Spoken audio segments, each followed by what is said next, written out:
Putin का भारत के इस दौरे पर पूरी दुनिया इस तरीके से नजरें टिका के दुनिया का अगर सबसे बड़ा दबाव कोई झेल रहा है तो भारत ट्रेड किया रशिया के साथ, वो रुपए और रूबल में किया। आज की तारीख में वो पहले वाले संबंध अमेरिका और मैक्रो के नहीं, फ्रांस इन दिनों अपना एक अलग राह या यूरोप एक अलग राह पे चलने का प्रयास। रीजन अमेरिका ने जिस प्रकार से दबाव बनाया सब यूरोपियन देशों के ऊपर, डिफेंस बजट बढ़ाइए, नहीं बढ़ाएंगे तो हम तुम्हारे साथ नहीं। अमेरिका यूरोप एक साथ खड़े हैं, रशिया चाइना के साथ खड़े हैं। आज वैसा नहीं है वो, क्योंकि 5 दशक की टेस्टिंग वाली फ्रेंडशिप है। 1971 की दोस्ती आज 2025 में खड़े हैं, 5 दशक और प्लस 5 वर्ष हो चुके हैं।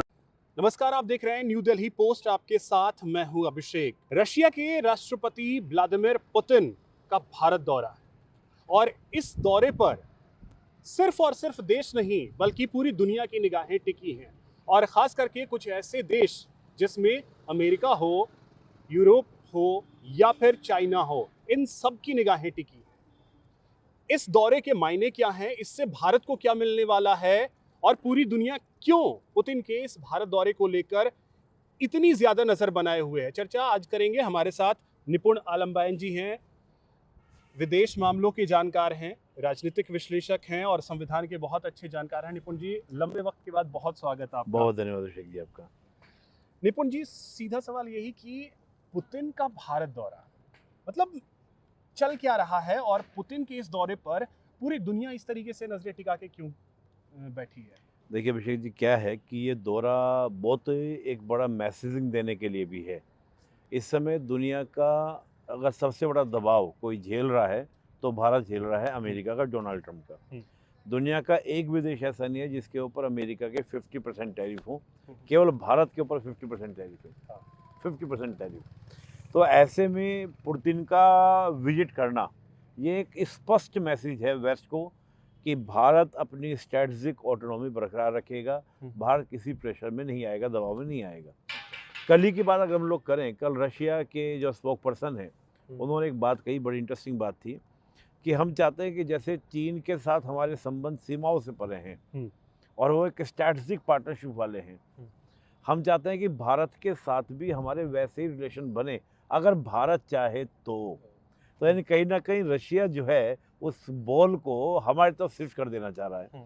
और रशिया का प्रयास ये रहा है 96 से ही कि एक गुट बने, RIC, Russia India China group, जो अमेरिका की जो हेजेमोनी है या उसकी जो एक मोनोपोली है उसको कहीं ना कहीं क्या करे, ब्रेक करे। वो एक प्रयास ये लगातार कर रहा है। कौन? आपका रूस। लेकिन देखिए, भारत का अपना एक स्टैंड रहा है फॉरेन पॉलिसी को लेकर नेहरू जी के ज़माने से, नॉन अलाइंड का, कि हम किसी अलायंस का पार्ट नहीं बनेंगे। हालांकि प्रधानमंत्री मोदी जी ने उसमें काफ़ी बड़ा चेंजेस लाए हैं, और चेंजेस ये है कि we are focus on the national interest, that's why we are maintain the relation with the multipolar world, यानी कि हम एक मल्टी एंगेजमेंट की पॉलिसी को लेकर चलेंगे। मल्टी एंगेजमेंट पॉलिसी यानी कि हमें अपनी विदेश नीति के लिए जो देश चाहिए हम उसके साथ क्या करेंगे, रिलेशंस को बिल्डअप करेंगे। हम इसमें किसी भी तरीके से किसी के पाले में शिफ्ट होने वाले नहीं है। तो ये एक मैसेजिंग है वेस्ट को भी, और कहीं ना कहीं भारत जो अपने एक स्ट्रेटजिक ऑटोनॉमी लेकर चलता है उसको भी है। हाँ, कुछ इश्यूज इस विजिट में हैं जिसको लेकर मैं देख रहा हूँ कि जैसे रशिया के जो बैंक है उसका, जो जैसे हमारा रिजर्व बैंक है, तो उनके गवर्नर भी आ रहे हैं विजिट पर। अच्छा। ये क्यों हो रहा है कि ठीक है मंत्री आ रहे हैं, 7 मंत्री साथ में आ रहे हैं, वो ठीक समझ में आ रहा है, लेकिन गवर्नर क्यों आ रहे हैं, इसका खास बात है। खास बात क्या है? क्योंकि रशिया और भारत के बीच में जो ट्रेड है 2021 से लेकर 2025 तक हम बात करें तो एकदम जंप गया है। काम 2021 में 7-8% ही तेल परचेज करते थे, लेकिन बीच में क्या वो 40% क्रॉस कर गया। हालांकि सितंबर मंथ हम बात करें अभी की तो थोड़ा सा डाउन हुआ, लेकिन कहाँ आपका 4 to 5% और 2021 में बढ़कर आपका 40 हुआ है और 31% पे हो गया है। तो उसमें हुआ ये कि हमने जो ट्रेड किया रशिया के साथ वो रुपए और रूबल में किया। अब हुआ ये है कि रशिया के पास में करीब 60,000 करोड़ रुपए का जमा हो गया है। अच्छा। अब रशिया कह रहा है कि इस रुपए का मैं करूं क्या? अब वो जो बैंक के गवर्नर आ रहे हैं वो इसी वजह से आ रहे हैं कि भैया इसका क्या करना है। और भारत को भी बड़ा प्रॉब्लम हो रही है, क्योंकि 65 बिलियन अमेरिकन डॉलर का दोनों विजन ट्रेड हो रहा है, जिसमें हम केवल 5 बिलियन का एक्सपोर्ट कर रहे हैं, 60 बिलियन का एक्सपोर्ट हमको रशिया कर रहा है। इससे ट्रेड इम्बैलेंस भी हो रहा है। तो एक ट्रेड को लेकर भी ये विजिट है। हालांकि मुझे लगता नहीं कि कोई बहुत बड़ा समझौता होगा, लेकिन ये जरूर है कि कुछ अच्छा, MOU वगैरह होने की कुछ संभावना। इसी बीच ये खबर आई कि पुतिन भारत और अचानक से मैक्रो पहुंच गए चाइना। जी, मतलब क्या मैसेज जो है वो देने की कोशिश कर रहा है अमेरिका और यूरोप? देखिए, अमेरिका और यूरोप आज की तारीख में वो पहले वाले संबंध अमेरिका और मैक्रो के नहीं है, फ्रांस के नहीं है। फ्रांस इन दिनों अपना एक अलग राह या यूरोप एक अलग राह पे चलने का प्रयास कर रहा है। रीजन अमेरिका ने जिस प्रकार से दबाव बनाया सब यूरोपियन देशों के ऊपर कि अपना डिफेंस बजट बढ़ाइए, नहीं बढ़ाएंगे तो हम तुम्हारे साथ नहीं है। अभी रशिया यूक्रेन वॉर में अमेरिका चाहता है एनी हाउ ये वॉर रुक जाए, और रशिया ये देख रहा है कि जो ये वॉर रुके वो कैसे रुके, मेरी कंडीशन पे रुके। अमेरिका भी इस बात पे कहीं ना कहीं एग्री है कि रशिया को इसमें बेनिफिट हो जल्द से जल्द, क्योंकि डोनाल्ड ट्रम्प जो है नोबेल तो ले नहीं पाए, लेकिन वो एक क्रेडिट लेना चाहते हैं कि भाई ये वॉर भी मैंने रुकवा दिया। लेकिन जो यूरोप है वो नहीं चाहता कि रशिया की शर्तों पे ये वॉर रुके। वो चाहते हैं कि यूक्रेन की शर्तों पे हो या कोई ऐसा रास्ता हो जिससे यूक्रेन ये दिखा सके कि हम हारे नहीं है। रीजन क्या है कि अगर इस वॉर को हम दिखाते हैं कि रशिया हारा और रशिया जीता, तो इसका मतलब ये है कि आप यूरोप में एक बड़ी पावर के रूप में रशिया को मान रहे हैं। और हो सकता है कि कल को आज 2 4 5 साल बाद रशिया चुप रहे फिर आगे बढ़े, तो इसको लेकर यूरोप अपनी प्रिपरेशन भी कर रहा है, तैयारी भी कर रहा है। तो मैटर जो है आज की डेट में हम देखें तो अमेरिका का जो एक वेस्ट का रिलेशन हुआ करता था यूरोप के साथ, आज वो वैसा रिलेशन नहीं है।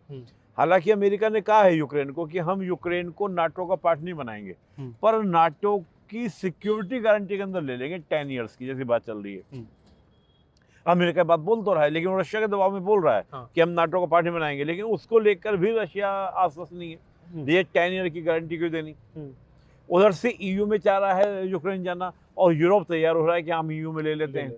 तो एक आप देख रहे हैं कि जो पहले जैसी दुनिया थी, लाइन खींच के आप कह देते हैं कि अमेरिका यूरोप एक साथ खड़े हैं, रशिया चाइना एक साथ खड़े हैं, आज वैसा नहीं है वर्ल्ड। आज वर्ल्ड बदला हुआ है, आज पूरा चेंज हो रहा है, जिसको हम लोग कहेंगे कि हमारे जयशंकर जी कहते हैं कि दुनिया पहले से जटिल थी, संबंध पहले से जटिल थे, लेकिन हाल के दिनों में और ज़्यादा जटिलताएं आई हैं, नए इक्वेशंस बन रहे हैं, नई कहानियां बन रही हैं, नई पोजीशंस बन रही हैं। तो उन पोजीशन में हर देश अपने अपनी जगह तलाशने का प्रयास कर रहा है। ठीक है, अब इसमें कुछ डिफेंस डील को लेकर के भी बात हो रही है। डिफेंस डील क्या? क्योंकि अमेरिका पहले ही बोल चुका है कि F-35 जो है वो हमें भारत ले जाए, हम देने के लिए तैयार हैं, लेकिन F-35 की स्थिति जो रही है पिछले कुछ वक्त में वो सही रही नहीं है, और Su-57 रशिया देने के लिए तैयार ही है। 2 बार वो कह भी चुका है कि हम देना भी चाहते हैं, कोई दिक्कत नहीं है। तो भारत एक बार फिर से अपने ट्रस्टवर्दी जो पार्टनर है रशिया, उसी पे भरोसा करेगा, SU के लिए जाएगा, या अमेरिका की तरफ थोड़ा झुकाव ज़्यादा होगा? देखिए क्या होता है ना अभिषेक जी, जब हम एक स्ट्रैटेजिक पार्टनरशिप की बात करते हैं तो उसमें कोई दो राय नहीं है कि रशिया हमारा स्ट्रैटेजिक पार्टनरशिप में ज़्यादा बेहतर हमारा विश्वास पात्र है, क्योंकि 5 दशक की टेस्टिंग वाली फ्रेंडशिप है। 1971 की दोस्ती, आज 2025 में खड़े हैं, 5 दशक और प्लस 5 वर्ष हो चुके हैं, 55 साल की दोस्ती है। और उससे बात क्या है कि हम केवल रशिया के साथ केवल हम बायर और परचेजर का रिलेशंस नहीं है, हम साथ में बहुत सारे जॉइंट प्रोडक्शंस भी करते हैं। ब्रह्मोस उसका बड़ा शानदार एग्जाम्पल है, और S-400 का तो हमने कमाल देखा है। पाकिस्तान ने 1000 मिसाइल दागे और सबको हमने क्या कर दिया, रोक दिया, हवा में रोक दिया। किस कारण? रशिया के कारण। रशिया के साथ सबसे बड़ी बात क्या है कि रशिया जो टेक्नोलॉजी हमको देता है तो वो आश्वस्त करता है कि पाकिस्तान को नहीं देगा, और चीन को भी नहीं देता है। चीन को S-300 दे रखा है, 400 नहीं दे रखा है। बिल्कुल। तो मैं समझता हूँ कि भारत इस बात को समझता है कि देखिए स्ट्रैटेजिक जब बात होती है तो स्ट्रैटेजिक मामले में अमेरिका के साथ दिक्कत है।